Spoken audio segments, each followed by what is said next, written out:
All right, so I want to continue to talk about this commission lawsuit because of the implications it could have on the real estate industry. And so with me today, I have Steve Frost, who is the president of National Mortgage Funding. So I want to get his perspective from the mortgage side, and then I have Bill Colonis, who is an attorney, and so we're going to get his perspective and how maybe he's looking at this commission lawsuit. So, gentlemen, appreciate you guys having this conversation. Thanks for having us.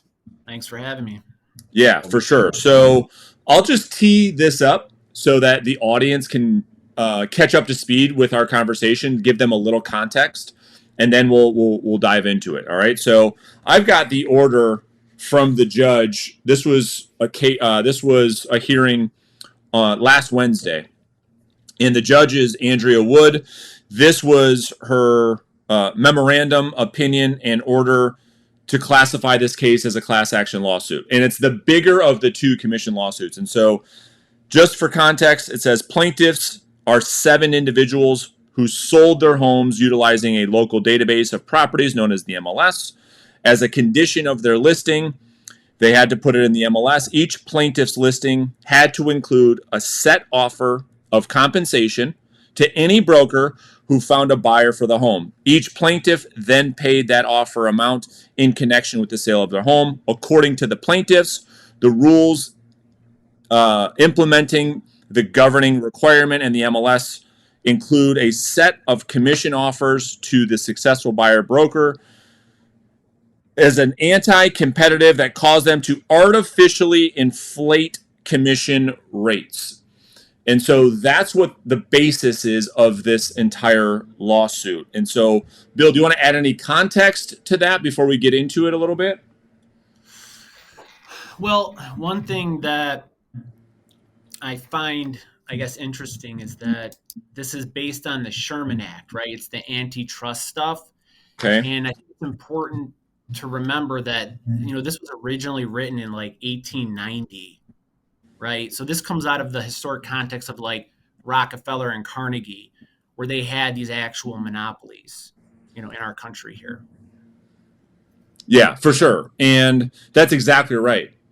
And it's all based on this rule. And so the defendants in the case is the National Association of Realtors. And the big, I think, sticking point, and there's some other defendants too, right? Reality, Remax, Remax, Keller Williams, all the big guys. But the basis of the case, to my understanding, and this is why we wanted to have you on today's podcast, is based on one of the core rules inside NAR's code of ethics. And so it states that a listing agent, in order to list a home in the MLS, it requires that listing broker to offer compensation to a buyer's agent. That right there is the basis or the foundation of the lawsuit. And the sellers, right? And the sellers saying, well, that goes against that anti-Sherman Act, right? Right. And so the argument is because of that. I'm sorry. Go ahead. No, you hit it. Because of that, you being the real estate industry are artificially inflating the cost for us sellers. That's the basis of the argument. Yeah, that's exactly it. Okay. Nailed it. All right. So let's talk about that first. Let's just unpack that first.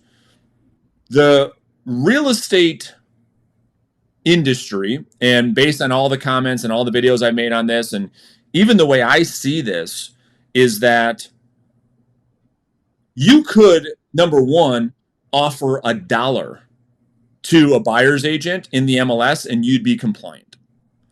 And I want to stick with that, right? Because I don't want to talk about the obvious ones yet, but I think one part that's really important, if you read through the case, someone says, yeah, I don't like that. I don't like the fact that the MLS requires a listing broker to offer buyer compensation. I could see how that could piss a seller off. Right. But the dollar amount is not explicit. It could be any dollar amount, correct? Right. Yeah, I mean, they say that in the opinion. It could be a flat fee. It can be a percentage. And as a matter of fact, they also say in the opinion that it is negotiable at any point. You Yeah. can negotiate it right there when you sign a contract with the seller, which is one of the other things that I found interesting is that, it kind of flies in the face of this freedom to contract, right? Where any human in the United States can contract with somebody to do something for them, as long as it's not like contracting to kill somebody, as long as it's a legal thing.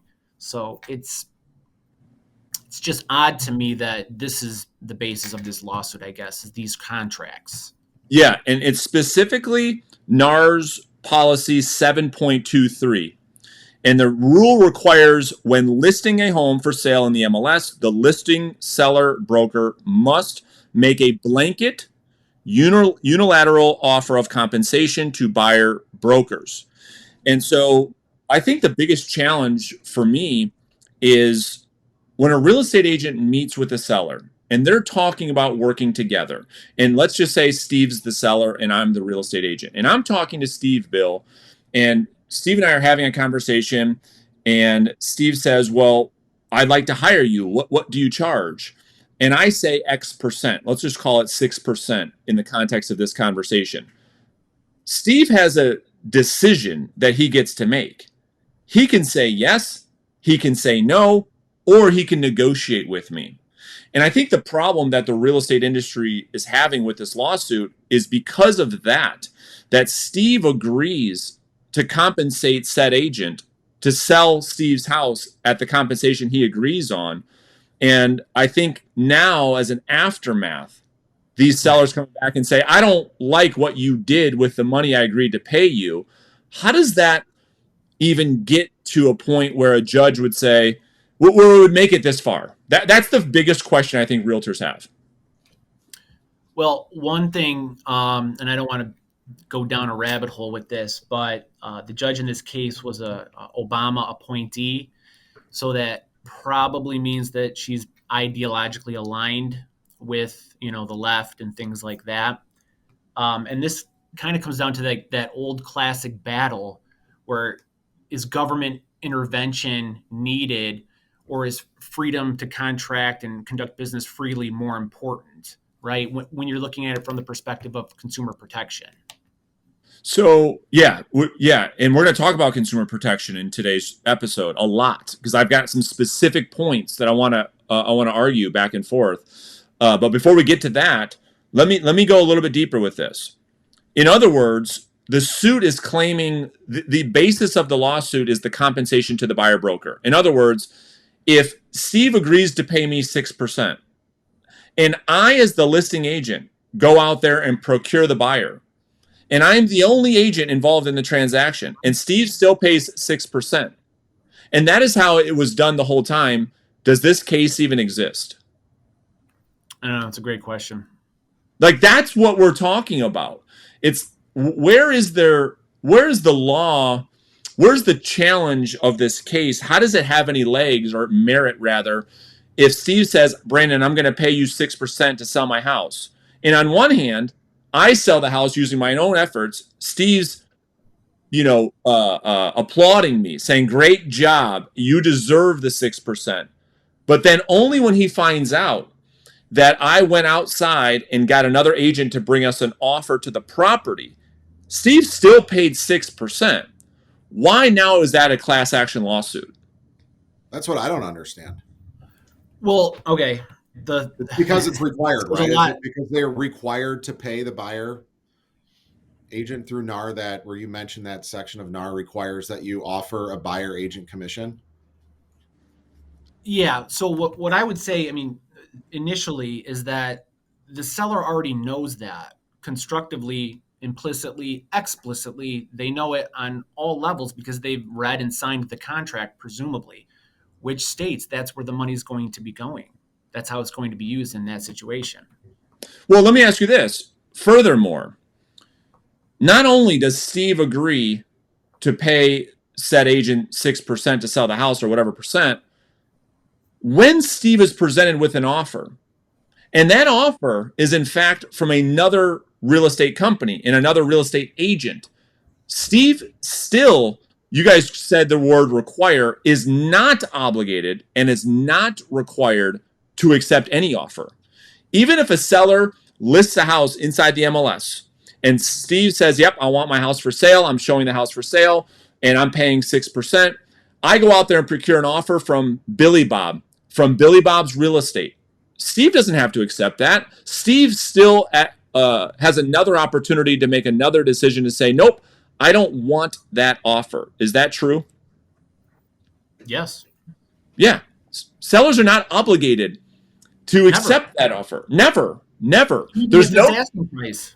Is there ever a judge, Bill, that you can think of in any court across the country that would require a seller to sell their house under the circumstances of listing and selling real estate? I mean, there's always exceptions and there's always like these caveats and one-offs and everything. But generally speaking, you can't force somebody to sign a contract. Yeah. Right. Now, if you get into the context of like of a discrimination lawsuit where somebody didn't sell their house to somebody because they were a minority or because they were a woman or because they were gay or something like that, I mean, I can envision a situation where a judge would order it sold. Right. If, for example, they signed the contract, then found out that this person was a protected class of individuals, and tried to back out of the agreement. I mean, but that would be a specific performance and, a discrimination lawsuit. It's not really applicable here, but. That's a great point. That's why I want to have you on the show today, right? These are all things that we're talking about. And in this case, we're talking specifically buyer broker compensation. And so the seller could have said in all of these, by the way, and there's all these real estate transaction or sellers coming in and joining this class action.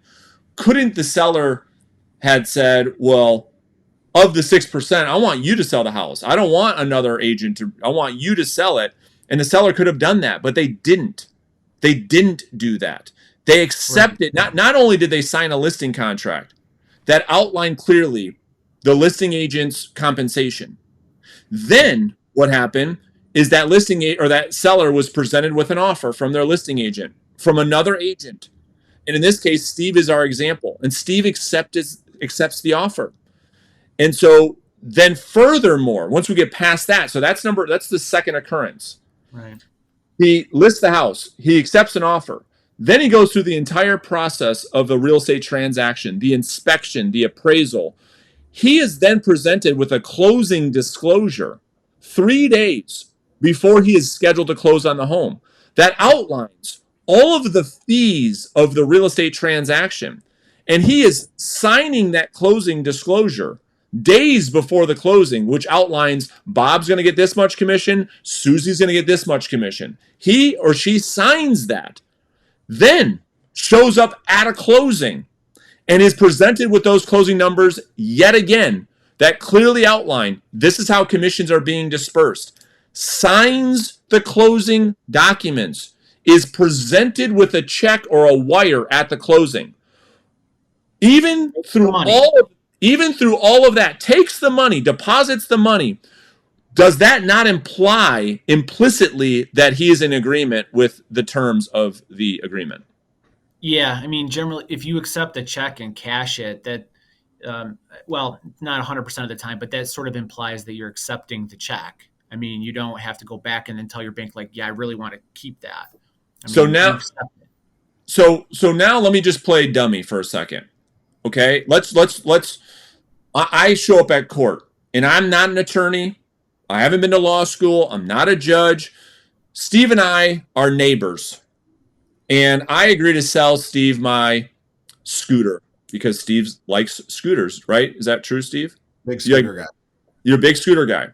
And we have a contract. Yeah, we have a contract that says I'm going to sell him my scooter for $800. We both signed the contract. And we go to court, small claims court. And Steve sues me because I never give him the scooter. I mean, isn't it pretty clear that we've got an outline and agreement of like, here's what was agreed to. Judge says, okay, approach the bench, something like that. Let me see the contract. Brandon, did you agree to sell Steve said scooter for $800? Yes, Your Honor. Steve, did you pay Brandon the $800 for the scooter? Yes, Your Honor.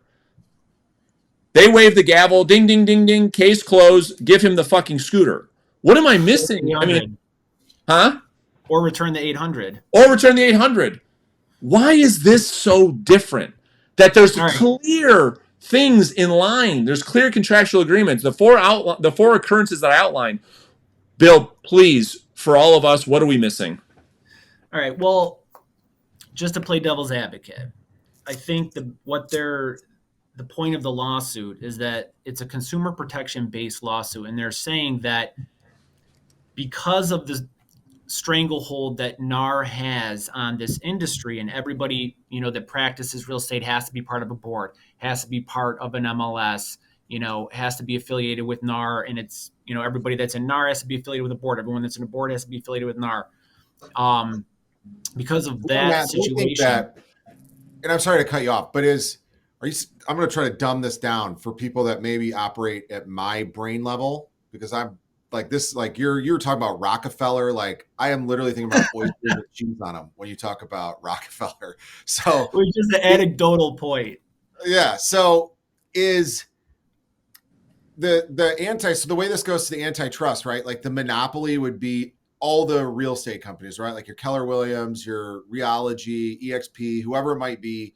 And they go to this NAR and they have kind of formed NAR, right? Or this NAR is there to govern them. And so they're all like, hey, NAR, the plaintiff is pissed because all these big companies said, hey, NAR, if these people want to use real estate agents, you have to make them pay a buyer's agent.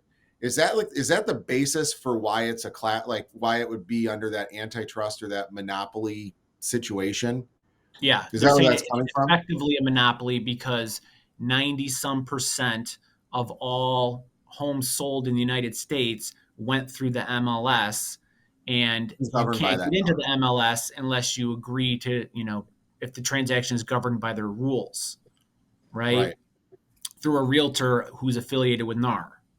So now I feel like I don't. So if I'm that plaintiff, I feel like I didn't have a choice other than to sell the home myself. Right. But that's hold on. But that's important. But that's an important point, that you can always sell your home by yourself. You can put a stick in the ground that says for sale by owner.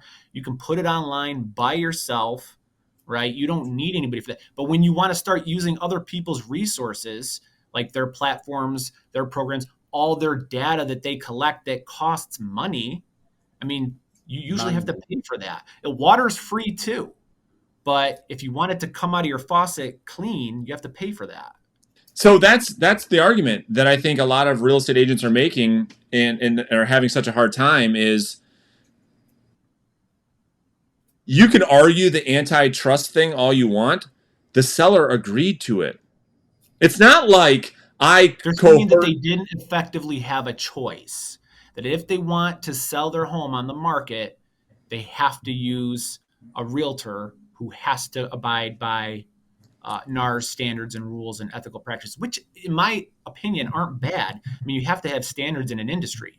Yeah, but putting that aside, I think the key thing, if I'm arguing this, is like the key thing you said was choice. You didn't have to do anything. You decided to hire an agent. You decided to sign a contract that outlined, hey, we're going to put this in the MLS, and there's a cooperation part in that contract who says we are going to do this. You had a choice to say I'm fine with that ahead of time. You had a choice when you were presented with an offer to accept it or not accept it. You had a choice to sign a closing disclosure or not sign it. You had a choice to show up in closing and take that check. You had a choice to cash that check or not. The thing that I'm having such a hard time is the whole time the consumer had a choice. They were never forced to do anything. And here we are after they've made a series of decisions for themselves that in the moment they said, this is what was best for me. And now, after the fact, coming back and saying, no. I want to unwind all those chances I had and all my freedom and all my autonomy to make my own decisions. I want to rewind all of that and claim I was forced. I want to take back. How does that stand up in a U.S. court? Well, it hasn't yet. So that's another thing that we should talk about is what stage this case is at. So it's been given class certification, which means that there's a class of people similarly situated across the whole country, and it's more judicially expedient, or I think that's right, we're judicially expedient to handle this in one big case versus 1,000 little cases, Okay. right? Across different jurisdictions where there could be different opinions and different outcomes and different damages and just a cluster, right? So they say, we grant you class certification, which is what this judge did. And now we can litigate all these similarly situated individuals that have the same facts, the same arguments, the same potential damages. And we do it all here in one case, right? Instead of 1,000 little ones. So that's And all that that's makes happening. They're still entitled to a trial. sure. Juries are still going to have to listen to both sides of these experts. Like, in that opinion, it focused mostly on the plaintiff's experts. And it's because, the plaintiff gets somewhat of a benefit because, we want people to have their day in court, and, we're not going to shoot down every case that comes in. That's kind of the concept, right? Defense is going to have a higher burden to get that kicked at any stage. The Okay. defense side. Yeah. That's what I want Because to talk about specifically. So you just nailed it, right? So what I want to have the audience and myself understand selfishly, you've always said to me, anybody can sue anybody for anything. However, I understand that. I get it. Yeah, I get it. Where to file that lawsuit? Yeah, but what I don't understand, Bill, is, and maybe you can help me understand this, is the court. You can go to the court, you can file a lawsuit, right? Anybody can do that for any reason.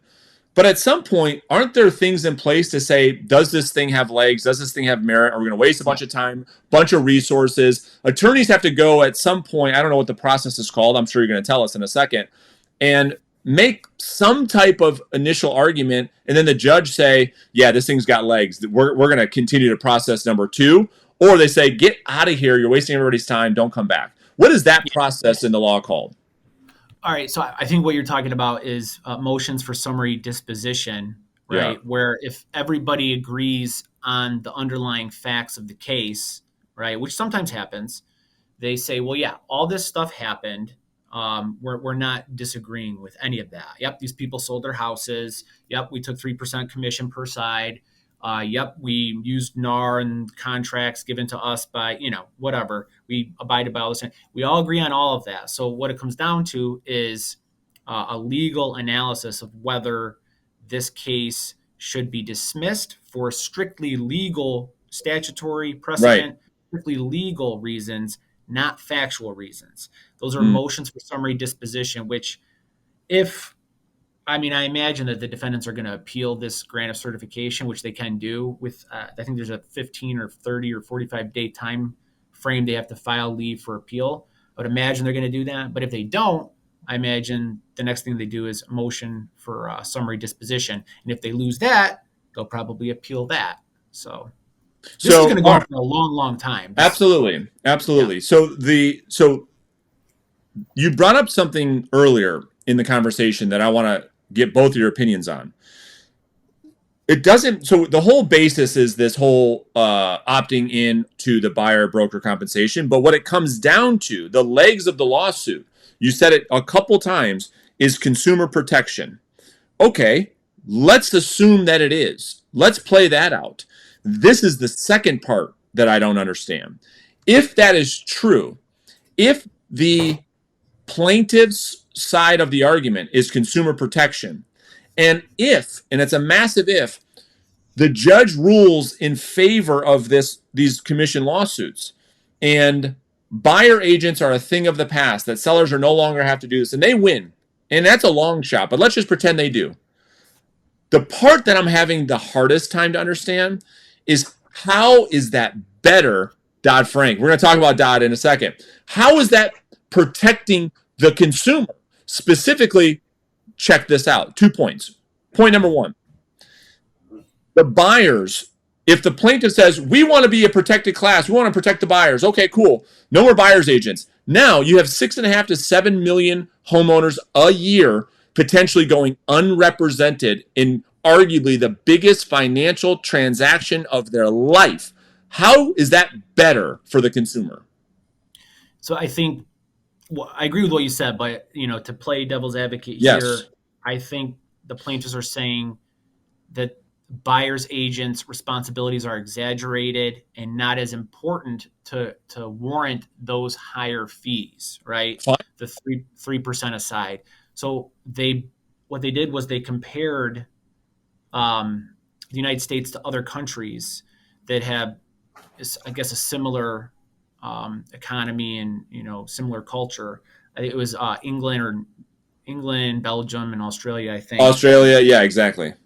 Yeah, and they said, well, these countries don't have this requirement or this buyer broker commission rule, I think is what they keep calling it, right? Yep. They don't have this. And if you aggregate out an average how much a buyer spends or how much a buyer agent earns, right, on each transaction, it's something like 1.5% on average.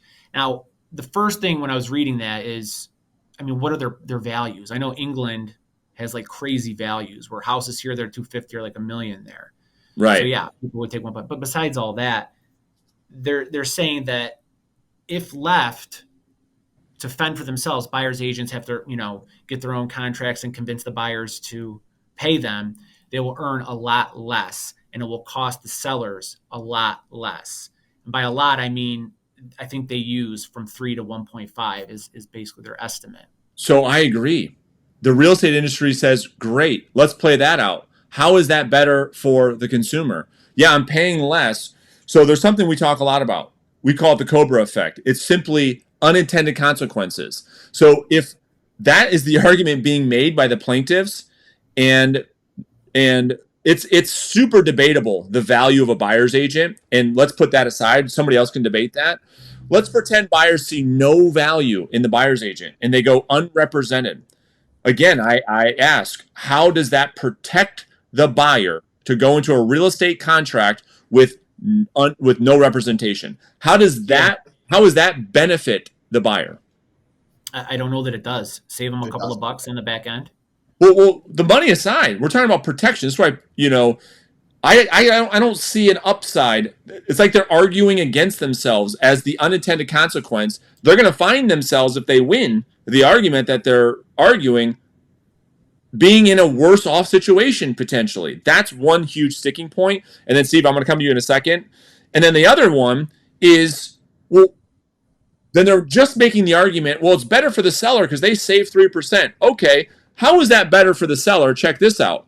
When right now, you probably have to say 80-90% of real estate have two agents involved, because the buyer's agent has this client that they're working with their lender, like Steve, that was the one who wrote an offer that was more attractive to the seller than what their listing agent was able to procure. If you erase that from the equation, how is that better for the seller? You cut off your nose despite, or what is the saying? Yeah. Cut your nose off despite your face. Yeah. How is that better for the seller? Where it's like you just shut off a channel that historically brought 80% of the results. You cut that off. Right. And I think they make that point in the opinion. I think they cite some statistic. I don't want to look for it, but that in 87% of the cases, a seller represented by a listing agent gets more money for their home. Right. And they cite that as one of the things that, to add to the value that an agent provides. Yeah. So I don't see, that's the other, these are the sticking points, Bill, that I see. It's like, well, if you win, are you going to be glad that you won? Or now you're going to come back and say, oh, unwind that. This is worse for us. Sorry. Yeah, you just made me think of something. One of the questions I was wondering, because how these tend to work, these are expensive. Right. And plaintiff's attorneys aren't generating revenue on this case while they're working it for years and years and years and years. So I'd be interested to know, who's funding it and why. I mean, it's not uncommon for, mass tort firms to have investors for specific cases. So it was just a question that popped into my head. But to answer what you're saying is, I don't know that they're on this philosophical mission that they're trying to make the world a better place and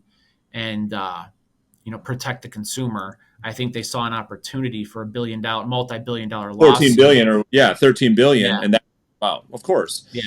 So talk to us about Dodd-Frank, Steve.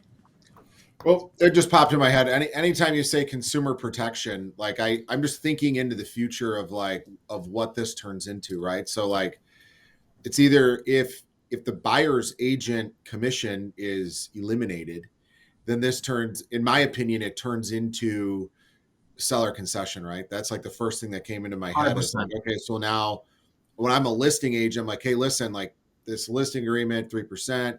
In order to get well qualified buyers, it's smart to offer a concession to pay a buyer's agent, blah, blah, blah. And that's how you that's like what I went to first and foremost. But the other thing, like a lot of this, and because if you I go back to like the mortgage business, right? Remember all the people that said like Dodd Frank and appraisals and I mean, there's all kinds of disclosures. Like I have to, as a mortgage broker, I have to disclose in my application exactly how much money I'm going to make, who's paying me that money, how much I assume your home is going to be worth. I have to give you an option to have a 3-day window to review the appraisal before you even have to agree to a closing disclosure. And you've got, everybody knows like the closing disclosure rules, like this whole thing feels like to me, it's just going to end up in Disclosureville. You know what I mean? It's going to end up being. I couldn't have said it better. Right now, NAR is probably already working on potential outcomes and workarounds that will just involve more contracts and more disclosures. And if 5 years from now, whenever it is, they lose this lawsuit, which has to go to a jury, by the way, which, all these things that we're talking about, the practical aspects of it's going to, they have to, what's that? The common sense part of it. Yeah, the common sense. Every juror is going to look at that and say, well, yeah, I've sold a house. I had to pay for that. It's kind of what you do. But anyway, I went off on a tangent. What were we saying? Well, I mean, here's the. Go ahead, Steve. Oh, the disclosures, right. NAR is already working through these potential solutions for this. And the day they lose this lawsuit, guess what's going to happen? We're all going to get an email with the explanation of what we have to do moving forward to kind of work around this. Yeah. Well, here's the other thing that I keep going back to is that the consumer has a choice. And I just pulled up like the for sale by owner stats.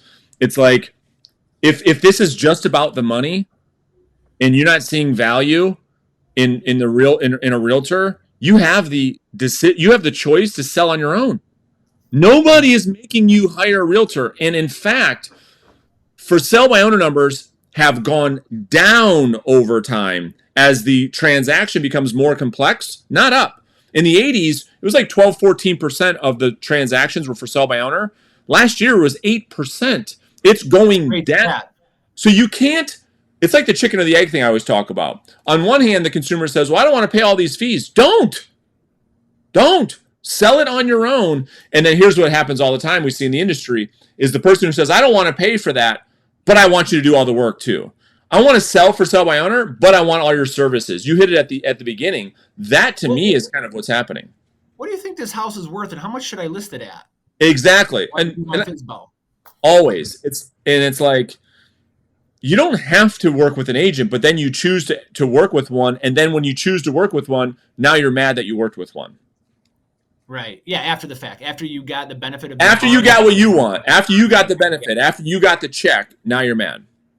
Yeah, and you guys can both identify with the whole Quicken lawsuit, right? From like 10, 15 years ago, maybe when it started. The compensation. Yeah, I mean, it's the hourly overtime versus commission versus yeah. So anyway, my point is when they start rustling up all the people to join the class action, all the potential plaintiffs, I don't know what the actual stat is, but most of them have no idea what it's about, right? They're just like, oh, I can get like $3,000 or something, and great point. Sign up. That's cool. Oh, you're doing a lawsuit? Yeah, let me sign that. And they end up getting, oh, we have 4,000 class members in this lawsuit. This is an egregious consumer protection violation. But if you polled them and gave them a questionnaire, they'd all fail. And none of them would know what it's about. They're looking for an easy buck. I'm not trying to say that in every situation it's like that, but it happens. I joined that Quicken lawsuit. I was 24 and I was like, yeah, whatever. I signed it and I went to law school. They sent a letter to everybody. You're right. They get a letter in the mail. I remember the letter. Right. And you just I view that as a mistake. Like I wouldn't do that today. Right. Because it's stupid.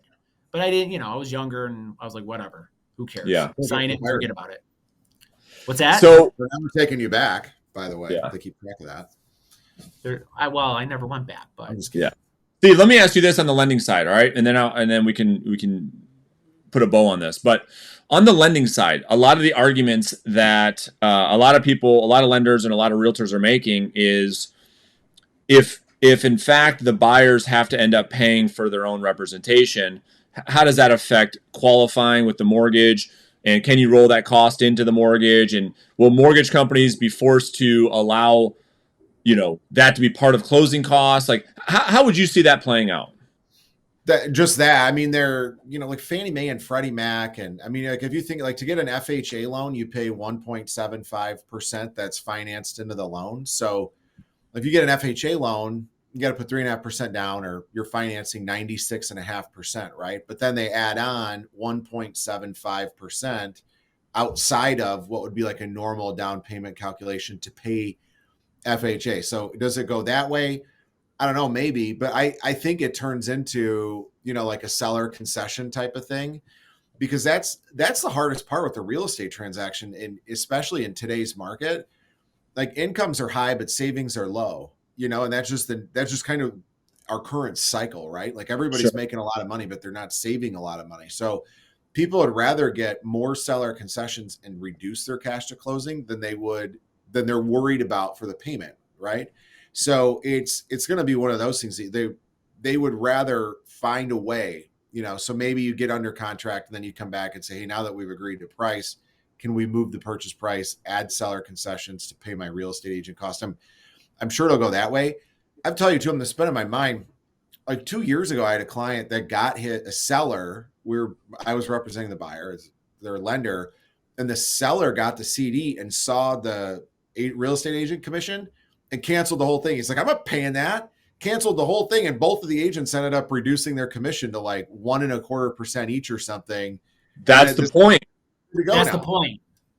That's the point. Yeah, I'm not paying that. He's like, I even talked to him, because he's calling me and he's like, this is your closing disclosure. Where are these numbers? I'm like, that's from your listing agreement. I was like, you signed that. He goes, yeah, but I didn't. He goes, it only said 6%.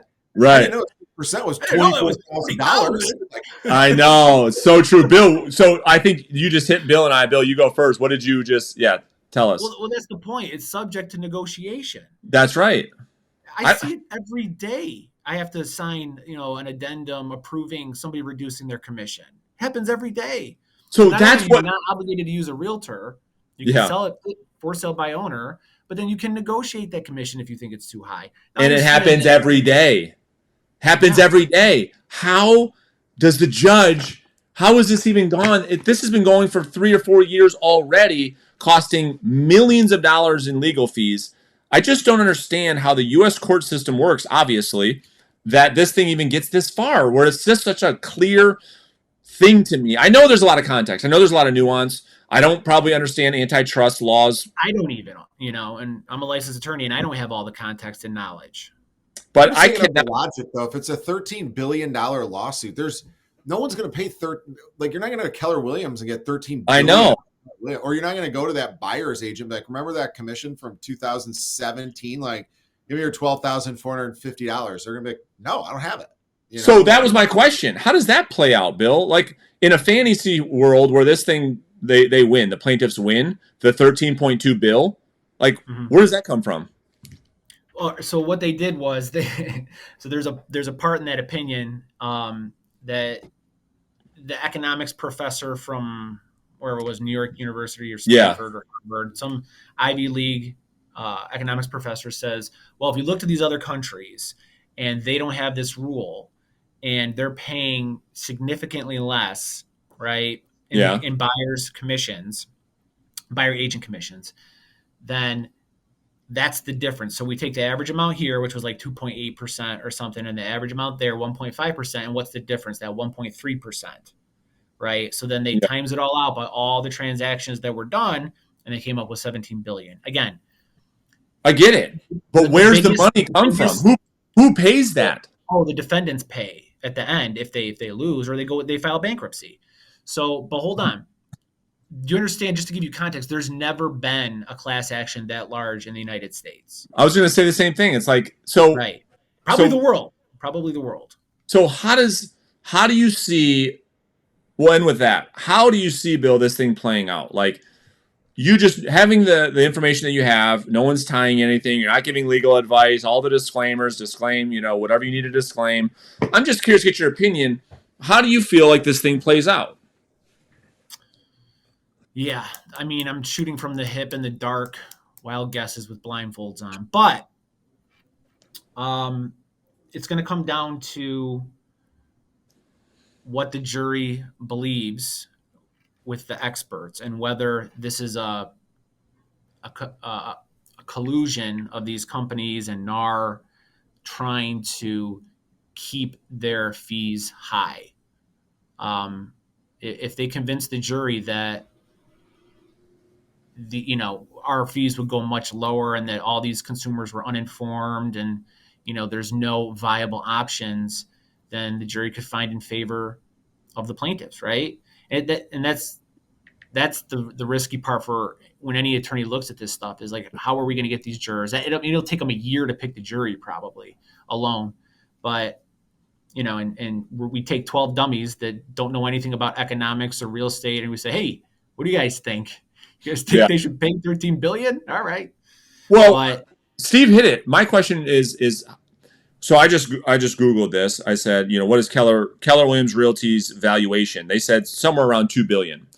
Right. Well, how do they pay? They just have to, the whole company's gone overnight. Like, sorry, you're out of business. Remax, you're out of business. NAR, you're out of business. Berkshire Hathaway, Warren Buffett, you're out of business. They're all just out of business because of this lawsuit. I mean, I don't think that would happen. I mean, that's what I'm saying. Like, how does it happen? Plaintiffs' interest. The plaintiffs want them in business so they can pay if they win. How does it play out? That's what I'm asking. Is if they win, it's unlikely. Remember what I said there. I don't think there's ever been a class action. Maybe I'm wrong. You can Google it, but I don't think there's ever been a class action in the billions where the judgment was over $1 billion. I mean, hundreds of millions, 500 million, 600 million. I mean, if you remember the Aaron Brockovich, when they made a movie out of that because it was the biggest at the time, and that was like 300 or 400 million, right? Yeah. You Google it and see what's up. But all right, so oh wow, okay.